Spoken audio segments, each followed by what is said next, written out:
कहते हैं कुछ रातें सिर्फ रातें नहीं होती, वो एक चाल होती है, खामोश, अंधेरी और भूखी।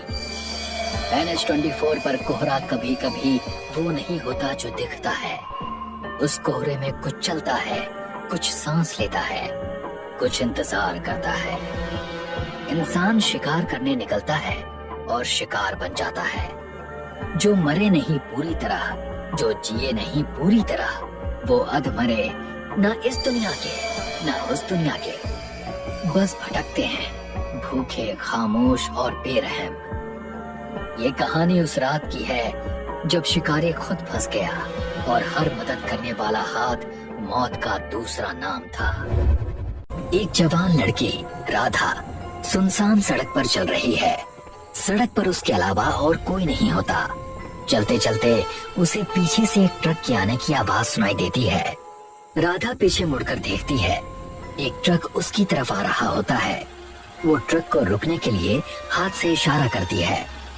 ट्रक चालक देव उसके पास ट्रक रोकता है और खिड़की से बाहर झांककर उसकी तरफ देखता है। क्या मुझे आप शहर तक छोड़ सकते हैं? मैं अकेली हूँ। देव ज्यादा कुछ नहीं बोलता। वो ट्रक का पास वाला दरवाजा खोल देता है। राधा जल्दी से ट्रक के अंदर बैठ जाती है। इसके बाद देव ट्रक को आगे बढ़ा देता है। राधा ट्रक में चुपचाप बैठी रहती है। उसका चेहरा थोड़ा उतरा हुआ और परेशान लग रहा होता है। वो बस सामने सड़क की तरफ देखती रहती है। देव भी शुरुआत में ज्यादा कुछ नहीं बोलता। और फिर, इस सुनसान सड़क पर अकेली, यहाँ कोई गाड़ी नहीं आती।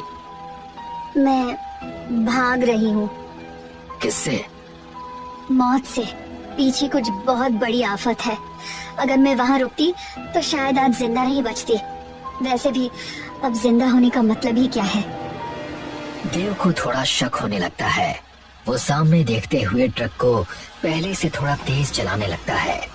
देखते ही देखते 1 घंटा बीत जाता है। ट्रक के अंदर का सन्नाटा अब थोड़ा अजीब लगने लगता है। राधा अभी भी चुपचाप बैठी रहती है, जबकि देव बार बार कनखियों से उसकी तरफ देखता रहता है।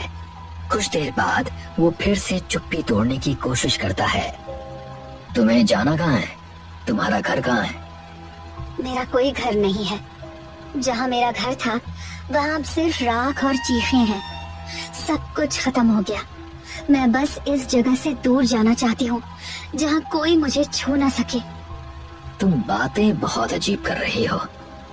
राधा धीरे से अपना चेहरा देव की तरफ घुमाती है और उसे एक डरावनी मुस्कान देती है। क्या आपको मुझसे डर लग रहा है, ड्राइवर साहब?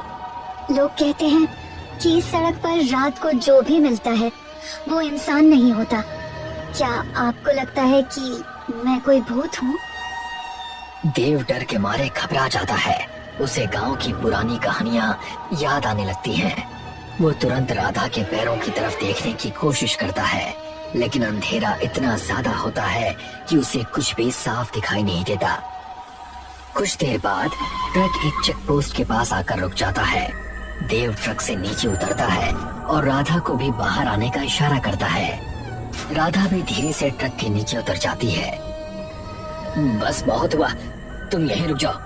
मेरी गाड़ी के पास मत आना। मुझे पता है तुम कोई भटकी हुई आत्मा हो। चली जाओ यहाँ से। कहाँ जाऊँ ड्राइवर साहब? आत्माओं का तो कोई ठिकाना नहीं होता। आपने मुझे अपनी गाड़ी में बिठाया है। अब आप मुझसे पीछा नहीं छुड़ा सकते। भूत कभी अपने शिकार को नहीं छोड़ते। देव पीछे की तरफ चलता है। उसी समय राधा धीरे धीरे डरावने तरीके से उसकी तरफ बढ़ने लगती है। देव डर के मारे वहां से भागने लगता है। देव जंगल के बीच तेजी से भागता रहता है। चारों तरफ राधा की डरावनी हंसी गूंज रही होती है।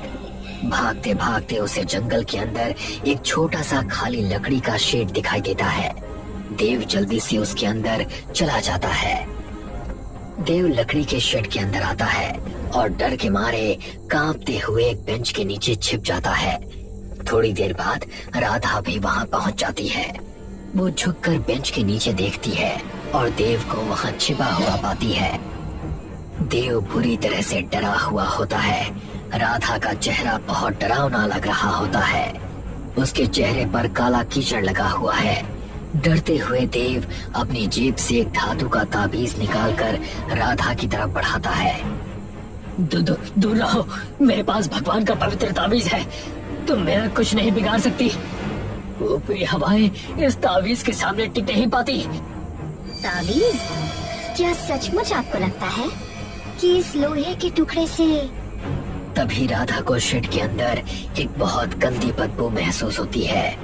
वो बदबू सड़े हुए मांस जैसी लग रही होती है। राधा इधर उधर देखने लगती है, लेकिन कुछ ही पल बाद उसे पता चलता है कि वो बदबू किसी और से नहीं बल्कि खुद देव से आ रही होती है। ये कैसी अजीब बदबू है, जैसे कोई सड़ी हुई लाश। और ये तुमसे क्यों आ रही है? अचानक देव के चेहरे के भाव पूरी तरह से बदल जाते हैं।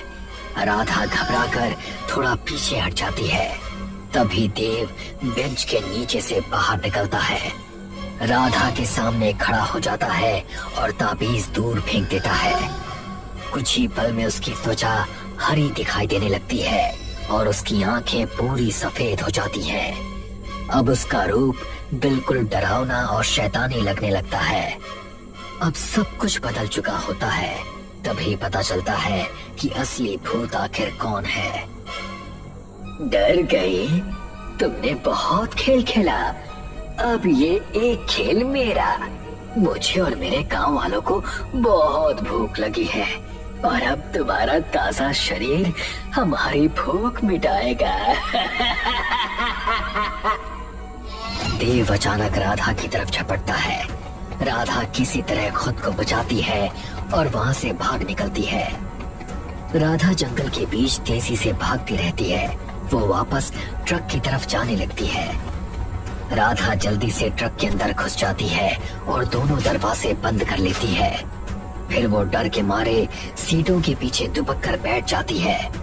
अचानक ड्राइवर की तरफ का दरवाजा जोर से खुलता है। देव, जो अब एक अधमरा बन चुका है, ट्रक के अंदर कूद जाता है। राधा डर के मारे जोर से चीख पड़ती है। जैसे ही देव राधा की तरफ झपटता है, तभी ट्रक का हैंड ब्रेक खुल जाता है और ट्रक ढलान की तरफ लुढ़कने लगता है। राधा जल्दी से अपने पास रखी एक लोहे की रॉड उठाती है और उसे बीच में अड़ा देती है ताकि देव उस पर हमला ना कर सके। मुझे बाहर जाने दो, कोई बचाओ मुझे, बचाओ! कोई नहीं बचाएगा, तुम मेरे साथ ही रहोगी। देव बीच की छोटी छोटी जगहों से अपना हाथ अंदर डालकर राधा को पकड़ने की कोशिश करता है, जबकि राधा किसी तरह खुद को बचाती रहती है। तभी तेज रफ्तार ट्रक आगे पड़े एक बड़े पत्थर से टकरा जाता है। जोरदार टक्कर के साथ देव सामने के शीशे को तोड़ते हुए ट्रक से बाहर जा गिरता है और बेहोश हो जाता है। राधा इसे मौका समझकर तुरंत लोहे का रॉड उठा लेती है। राधा जल्दी से ट्रक से बाहर कूद जाती है और देव की तरफ देखती है। उसका शरीर जमीन पर पड़ा होता है और वो बिल्कुल हिल नहीं रहा होता। राधा बिना समय गवाए वहाँ से अपनी जान बचाकर भागने लगती है। भागते भागते वो अपना मोबाइल निकालती है और अपने एक दोस्त को फोन लगाती है। सुरभि, प्लीज मेरी मदद करो, मैं फंस चुकी हूँ। अरे पर हुआ क्या? तुम ठीक हो? आज मैं फिर से हाईवे पर निकली थी, एक और ड्राइवर को फंसाकर पैसे ऐंठने। ये तो जीता जागता अधमरा शैतान निकला। अभी तुम कहाँ हो? मैं नहीं जानती, मैं तुम्हें अपनी लाइव लोकेशन भेज रही हूँ, तुम फौरन मदद लेकर यहाँ पहुँचो। हाँ ठीक है। मैं उसकी दोस्त अपनी बात पूरी ही करने वाली होती है कि तभी एक कार राधा को जोर से टक्कर मार देती है। राधा उछलकर दूर जाकर गिरती है। कार चलाने वाली महिला तुरंत अपनी कार रोकती है और बाहर निकलकर राधा को देखने लगती है। वो धीरे धीरे उसके पास पहुंचती है। राधा होश में तो आती है, लेकिन उसे काफी चोट लगी होती है। क्या आप ठीक है? दर्द हो रहा है। आई एम सो सॉरी, मैंने आपको नहीं देखा।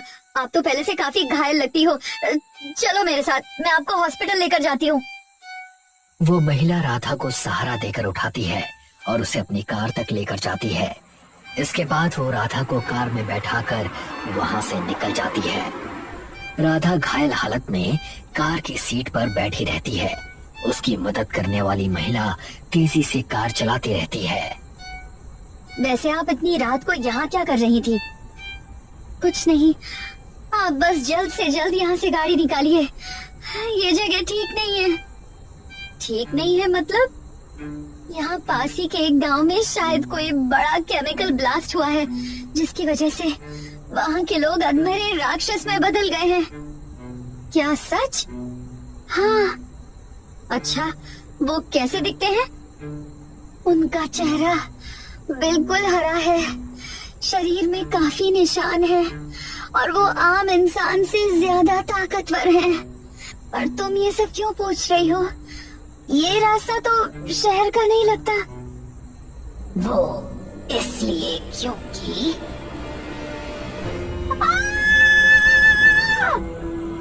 तभी वो महिला अपना चेहरा राधा की तरफ घुमाती है।